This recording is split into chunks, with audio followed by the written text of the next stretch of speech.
Okay, boys. Maybe you explain to me why you're sitting right here and why I shouldn't expel you both from the university? Sir, it wasn't our fault. Sir? Oh, really? Huh. And I assume you'd like me to believe that based off of the incident with Professor Jameson? Okay, sir, that's fair. And I probably deserve some of the blame for what happened, but this really comes down to a big misunderstanding. Well, the way Professor Jameson tells it, I find that kind of hard to believe. Well, if you let me explain, Mr. Dean, maybe I can shed some light on the situation. Okay, well, I got nothing better to do today. So let's hear it. Well, it all started one morning when I was late to class.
Well, it's nice of you to join us, Mr. Greg, sir.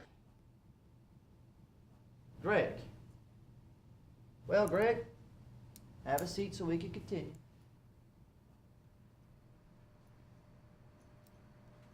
Now, as I was saying, history is a vital part of this society.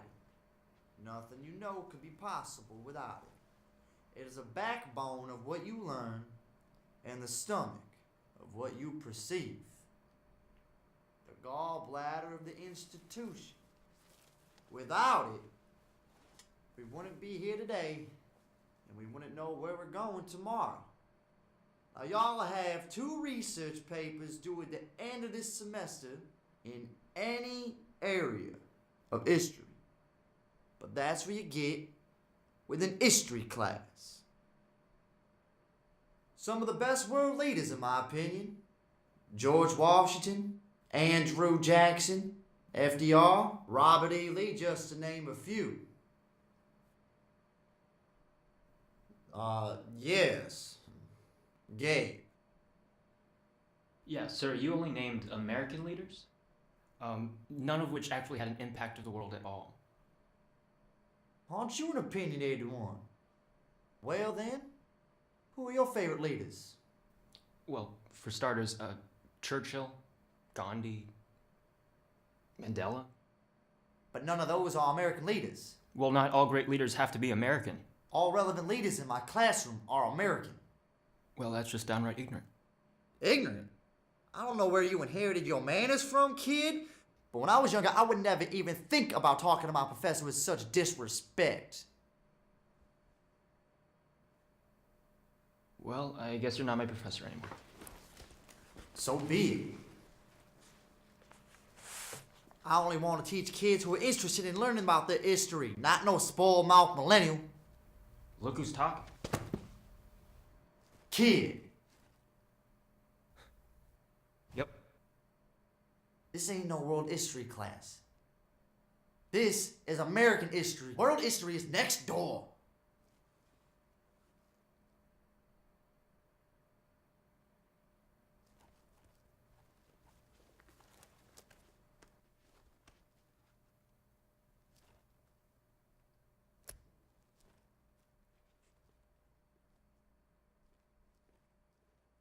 Sorry about that, y'all.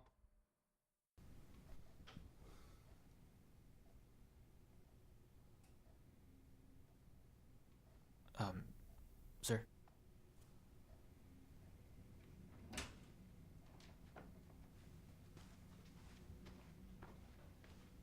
Here you are, sir.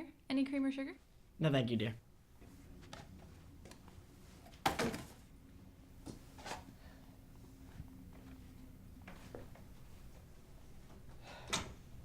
All right, I want to hear from you, Abraham. Thing is, your professor tells me that you're a pretty good kid. So why are you sitting in my chair right now? And what's with the black eye?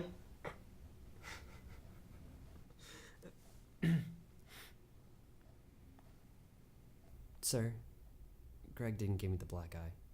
And I think we'd all be wondering what he'd be saying today if he had been a little more proactive, don't you think? I couldn't agree more. Up next, we have a real interesting story here, folks. Really inspiring. A 17-year-old boy in Orange County. Okay, folks, he's blind, but this kid won't let that hold him back. So, gang, we all know about bats, right? They're blind, but they can still get around. Actually, Jim, I think that's just a myth. What? Bats. They're not actually blind. I saw it on Animal Planet. Yeah, okay, whatever. The point is, bats use sonar to get around. You know, like submarines. Well, this kid has figured out that he can make noises and use echolocation just like the bat. And he can use this echolocation in order to see things with his ears. So he can get around just fine. Isn't that incredible? Incredible, Jim. Joining us on the line, we have Mr. Smith from Fortville. Good morning, Mr. Smith. How are you?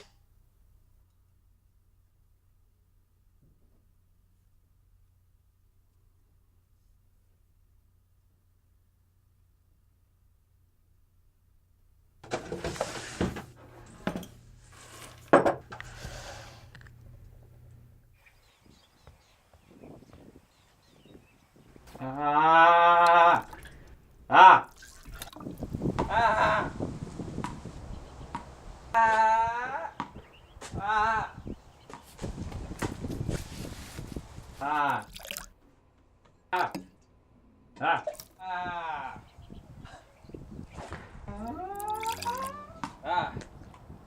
Ah! Ah! Ah! Ah! Ah! Ah! Ah!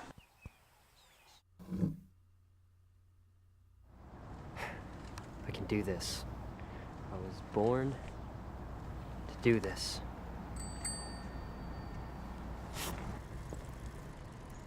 Ah!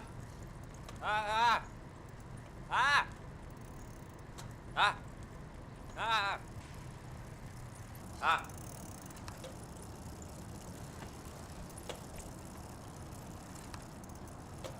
Ah! Ah! Ah!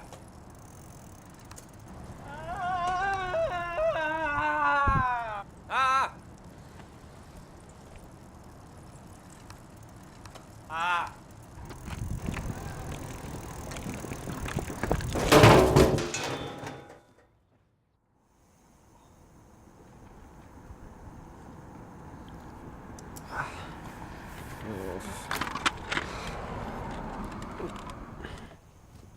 Abraham, what the heck?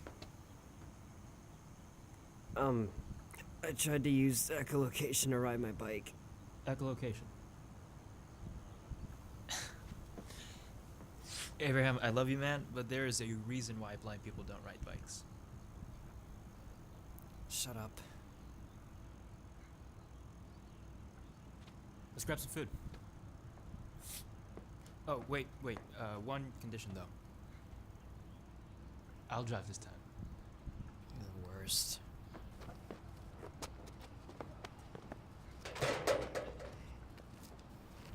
Whoa, Abraham, wait.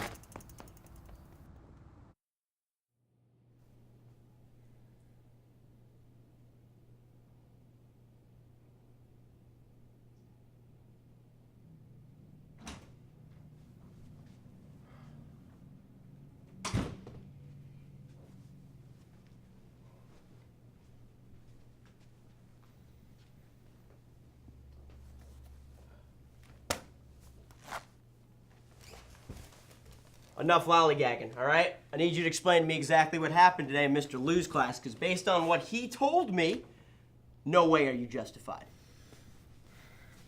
Yes, sir. So, sir, we had a project due today in history class? No one knows exactly where it went, but it was rumored to be cryogenically sealed along with the rest of Adolf Hitler's penis. Any questions? No? Okay. All right. Thank you, Jeremy. That was quite interesting. Oh, okay. So next up, we have our friends Abraham and Greg giving a presentation on American influence in World War II? Okay, great. You may begin whenever you're ready. Hey, did you get those pictures of your grandfather? Yeah, I got them this morning. I've got the slides right here. Awesome, man. We're gonna rock this. Are you trying to fist bump me? Seriously? No. No.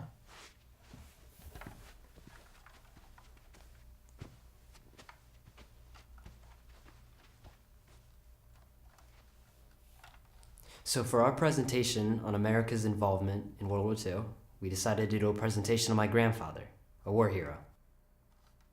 We interviewed Abraham's relatives about everything his grandfather did in the war. One of the stories my uncle told me was that one time my grandfather was stuck inside the trenches for 3 days defending his squad with nothing but a tuna can lid and 3 spoonfuls of peanut butter. I'm proud to call myself his grandson, and he's one of my biggest inspirations. Now we're gonna show you some slides. Abraham was able to find film negatives of his grandfather while his time serving. I haven't seen him yet, and neither has Abraham.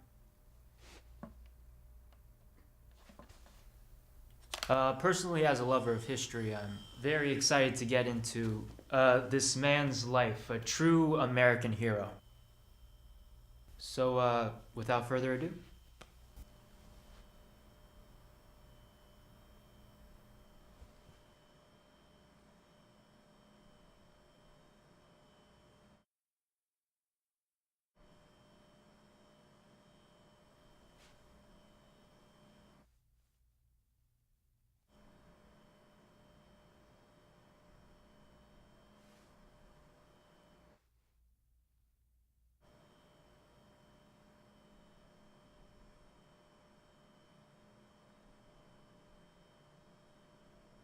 Guys, what's the picture of? Guys?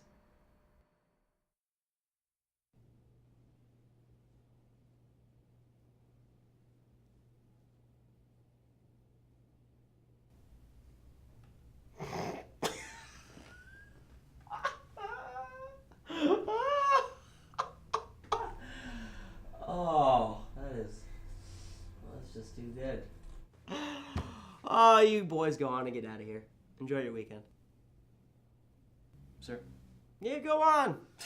I'll take care of your professors. Don't worry about it. It's got to be the funniest damn thing I've ever heard.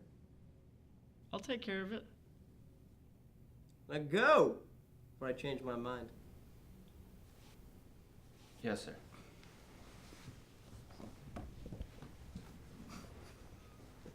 Nazis.